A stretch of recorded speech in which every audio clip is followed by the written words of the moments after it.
Smoke में और smoke में क्या डिफरेंस है और ये विंटर में ही क्यों ज़्यादा प्रोमिनेंट रहता है? बिल्कुल। सो स्मॉग क्या होता है? Smog is a mixture of things. Now smog सिर्फ विंटर्स में क्यों होता है? विंटर्स में क्या होता है? टेम्परेचर ड्रॉप हो जाता है, इसको इन्वर्जन कहते हैं। Nitrogen dioxide, sulphur dioxide, carbon monoxide, ये सब गैसेस होते हैं जो हमारे गाड़ियों से निकलता है, धुआं में निकलता है, क्रॉप बर्निंग से होता है, चूल्हे वूल्हे का जो धुआं होता है, बायोमास, इन सब से। सो ठंड के वजह से ये सब चीज़ें ज़मीन के नीचे रह जाता है और ये सब मिक्स होके इसी को स्मॉग कहते हैं। नमस्ते, मैं doctor Bornali Dutta, director of respiratory and sleep medicine, Medanta the Medicity. आज हमारे साथ है डॉक्टर आलोक सिंह, जो है chief medical officer of BHEL। आज का टॉपिक ऑफ डिस्कशन है respiratory health during winter time. Over to Dr. Alok Singh. Hello everyone. As ma'am introduced me, Dr. Alok Kumar Singh from BHEL CMO. I have some questions regarding respiratory health in winter, as ma'am is the head of department in respiratory medicine. I am facing some patients have queries regarding winter and respiratory problems during the winter. Ma'am, पहला question मेरा ये होगा कि जैसे हम लोग देखते हैं कि विंटर में कुछ लोगों के लिए विंटर अलग तरह से इफ़ेक्ट करती है, उनको सीवियर रेस्पिरेटरी इश्यूज़ होते हैं, कुछ लोगों को वो इफ़ेक्ट नहीं करती है। तो इसमें हमारा लंग्स में क्या दिक्कत होती है जिसके कारण ये प्रॉब्लम्स हमारे साथ होती हैं और कुछ लोगों को नहीं होती हैं? इसमें आप कुछ बताना चाहेंगे? हाँ, ये आपने ठीक कहा कि सर्दियों में कई लोगों का प्रॉब्लम्स बहुत ज़्यादा बढ़ जाता है, सबका नहीं होता है ना। जो वल्नरेबल पॉपुलेशन होता है, एक होते हैं बच्चे 10 साल से कम, एक होते हैं एल्डरली पीपल जो 60 साल से ऊपर होते हैं, और फिर वो लोग जिनको कोई क्रॉनिक बीमारी ऑलरेडी है। ये क्रॉनिक हार्ट डिजीज़ हो सकता है, kidney disease, chronic lung disease, diabetes, ये सब ज़्यादा ससेप्टेबल है विंटर इन्फेक्शन के लिए। तो इन लोगों को ज़्यादा असर होता है, उनको ठंड से उनका रेस्पिरेटरी प्रॉब्लम्स भी बढ़ सकता है, वायरल इन्फेक्शन ज़्यादा हो सकता है।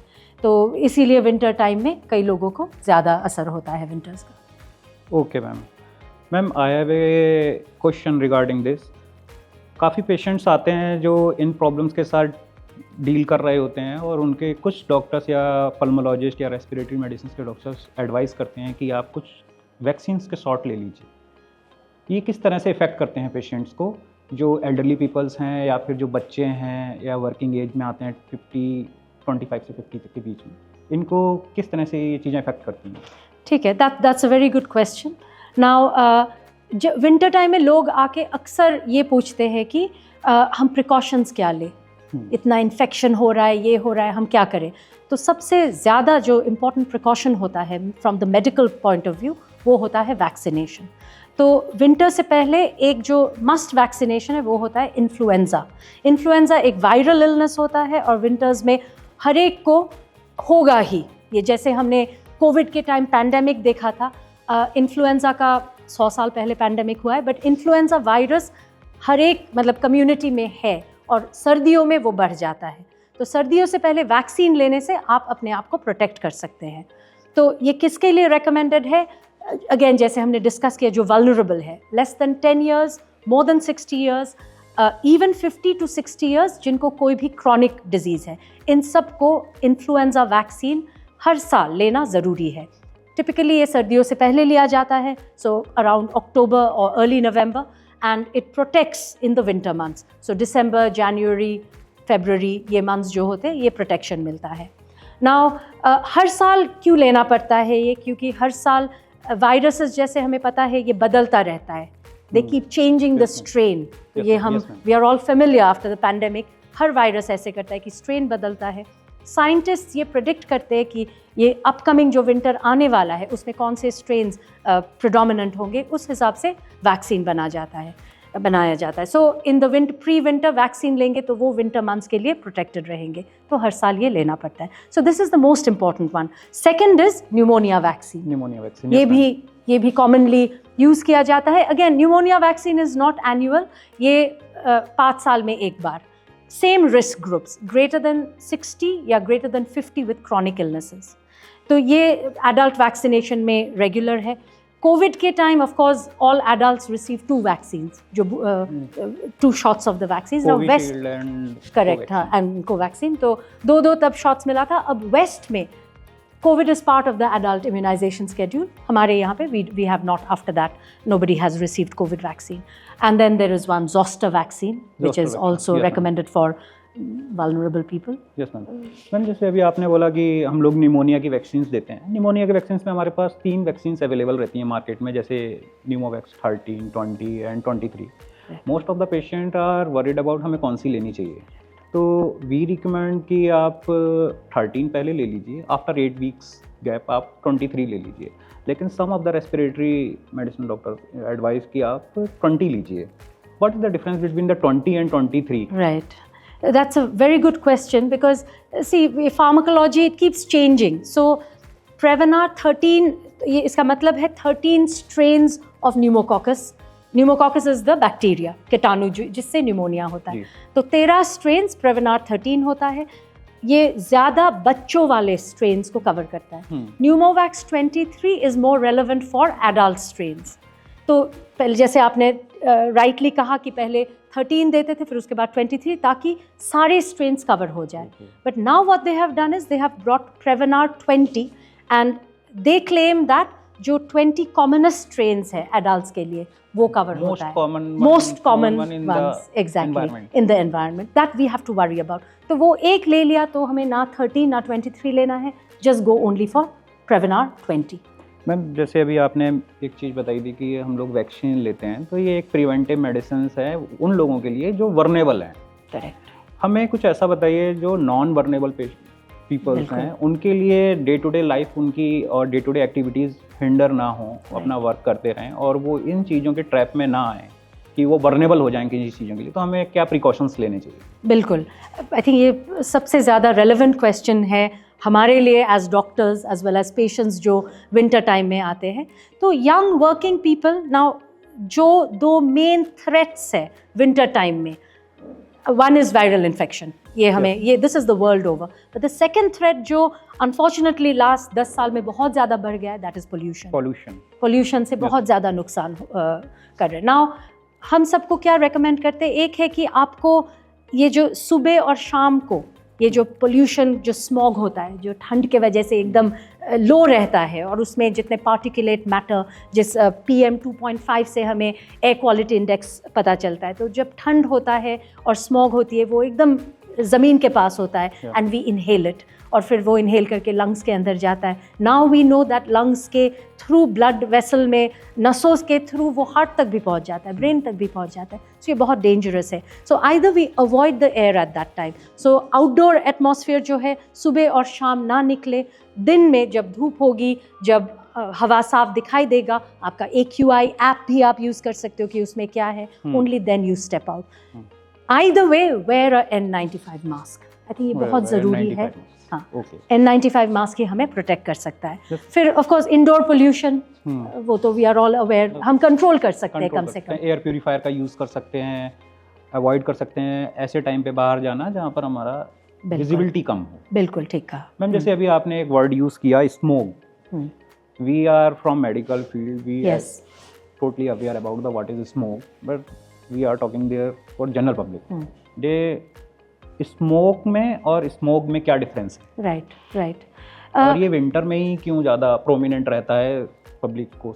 बिल्कुल। सो स्मॉग क्या होता है? Smog is a mixture of things. Now smog सिर्फ विंटर्स में क्यों होता है? डॉक्टर आलोक ने एकदम सही सवाल पूछा। विंटर्स में क्या होता है? टेम्परेचर ड्रॉप हो जाता है, इसको इन्वर्जन कहते हैं। और ये ठंड, और फिर जैसे आपको पता है हवाएं नहीं होती है, सब स्टिल हो जाता है एटमॉस्फेयर। सो टेम्परेचर इन्वर्जन होने के वजह से जो पार्टिकुलेट मैटर है, PM 2.5, PM 10, PM 0.1 प्लस जो गैसेस है, nitrogen dioxide, sulphur dioxide, carbon monoxide, ये सब गैसेस होते हैं जो हमारे गाड़ियों से निकलता है, धुआं में निकलता है, क्रॉप बर्निंग से होता है, चूल्हे वूल्हे का जो धुआं होता है, बायोमास, इन सब से। सो ठंड के वजह से ये सब चीज़ें ज़मीन के नीचे रह जाता है और ये सब मिक्स होके इसी को स्मॉग कहते हैं, और इसको जब हम इनहेल करते हैं हमारे लंग्स के अंदर और शरीर के अंदर जाता है, ये काफ़ी ज़्यादा नुकसान करता है। मैम ऐसे पेशेंट जो आते हैं, कुछ पेशेंट कहते हैं कि हमारे डॉक्टर ने हमको बोला है हमें COPD की कंडीशन हो गई है, लेकिन हमें कभी सांस की ऐसी कोई दिक्कत नहीं रही, लेकिन अभी हम सांस लेने में प्रॉब्लम फेस कर रहे हैं। तो इसके पीछे मैम प्रीवियस हिस्ट्रीज क्या हो सकती हैं? मेनली एग्जर्वेट कर जाती हैं हमारे ड्यूरिंग द विंटर, उन्हें सबसे ज़्यादा प्रॉब्लम होती है। बिल्कुल बिल्कुल, एब्सोल्युटली। तो COPD ऐसा कंडीशन है, इसको कहते हैं क्रॉनिक ऑब्स्ट्रक्टिव पल्मोनरी डिजीज़, इसको दमा कहते हैं, ब्रोंकाइटिस कहते हैं, एम्फिसीमा कहते हैं।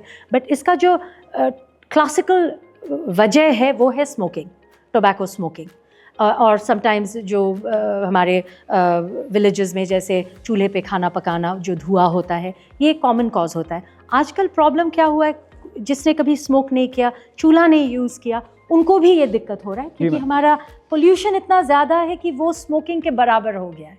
ये बहुत ही चिंता वाली बात है, और ये हमारे हेल्थ पे लॉन्ग टर्म इफ़ेक्ट डेफिनेटली होगा। जैसे डॉक्टर आलोक ने पॉइंट आउट किया है, जिन्होंने कुछ स्मोकिंग नहीं किया वो भी प्रेजेंट कर रहे हैं जैसे उनको दमा है, उनको COPD है, और उनको भी हमें ट्रीटमेंट वैसे ही देना पड़ रहा है। मैम मैं अपना एक लास्ट क्वेश्चन आपसे पूछना चाहूँगा। जैसे हमारे पास पेशेंट आता है विंटर में एक सिंपल कोल्ड या कॉमन कोल्ड की प्रॉब्लम लेके, तो हम डिफरेंट पेशेंट को कैसे पता चलेगा कि ये मेरा कॉमन कोल्ड है या सिंपल कोल्ड है, और ये नॉर्मल कोल्ड नहीं है जिसके लिए मेरे को मेडिकल अटेंशन चाहिए? इसी के साथ मैं एक क्वेश्चन और जोड़ना चाहूँगा, हमें ये कैसे पता चलेगा कि जो पेशेंट आया है उसको सही में नीड है, एक डॉक्टर के पॉइंट ऑफ व्यू से, एक पेशेंट के पॉइंट ऑफ व्यू से, इसके बारे में? राइट, अगेन ये बहुत कॉमन क्वेश्चन होता है पेशेंट्स के पास कि हमें पता कब चलेगा कि हम हॉस्पिटल आए या घर पे बैठ के ठीक हो जाएगा। तो फ्लू जो होती है, फ्लू या वायरल इन्फेक्शन या कॉमन कोल्ड, ये सब अलग अलग टाइप के वायरल इन्फेक्शंस ही होते हैं या विंटर रिलेटेड प्रॉब्लम्स होता है। नाउ इसमें सबसे सिवियर होता है flu. Now so common cold होगा तो आपको थोड़ा सर्दी ज़ुकाम खांसी हल्का बुखार हो सकता है, टिपिकली 3 से 5 दिन होता है। फ्लू में क्या होता है, बॉडी एक बहुत ज़्यादा होगा, हेड एक बहुत ज़्यादा होगा, आंखों के पीछे दर्द ज़्यादा होगा, सर्दी ज़ुकाम वगैरह होगा। वायरल इन्फेक्शंस का होता है कि they are all self limiting, जैसे हमें पता है 5 दिन मैक्सिमम 7 दिन तक थोड़ा सेल्फ लिमिटिंग, अगर ट्रीटमेंट नहीं भी लेंगे बिल्कुल तो ऑटोमेटिकली ठीक ऑटोमेटिकली। सो जो घर की जो इलाज होती है, हमने अदरक मिला के, शहद मिला के पानी पी लिया, गर्म पानी पी लिया, एग्जैक्टली वो ठीक हो जाएगा। नाउ प्रॉब्लम कब होगा, सपोज सांस फूलने लगता है, that is a problematic thing. Second thing is background क्या है, आपको कोई और प्रॉब्लम्स है, आपका एज क्या है, 60 से ज़्यादा है या एकदम 10 साल से कम बच्चे हैं, या आपको डायबिटीज़ है, हार्ट डिजीज़ है, ऑलरेडी COPD है। तो ये जो ग्रुप होते हैं, अगेन जैसे हमने डिस्कस किया, वो वल्नरेबल होते हैं, उनको थोड़ा ध्यान देना चाहिए कि कोई कुछ भी लगे कि नहीं 5 दिन बुखार हो गया है, अभी भी ठीक नहीं हो रहा है, डेफिनेटली सीक मेडिकल एडवाइस। सांस फूलने लग गया है, डेफिनेटली सीक मेडिकल एडवाइस। तो ये आई थिंक थोड़ा अवेयरनेस लोगों को होना चाहिए कि और प्रॉब्लम्स है तो seek medical advice sooner than later. But हाँ, 2-3 दिन की जो टिपिकल सर्दी ज़ुकाम खांसी, वो तो हमें भी पता है, घर बैठ के ठीक हो जाता है, उसके लिए बहुत कुछ लेना नहीं पड़ता है। मैम मेरे पास इतने ही क्वेश्चन थे। बस मेरा जो मैम के साथ डिस्कशन हो रहा था, डॉक्टर बर्नौली दत्ता मैम के साथ, respiratory medicine head Medanta hospital, ये जो बेसिक क्वेरीज थी मेरी, जो पेशेंट मुझसे आके पूछते थे, आज मैंने मैडम के साथ डिस्कस किया है यहाँ पर। मैं डॉक्टर आलोक कुमार सिंह, BHEL भील।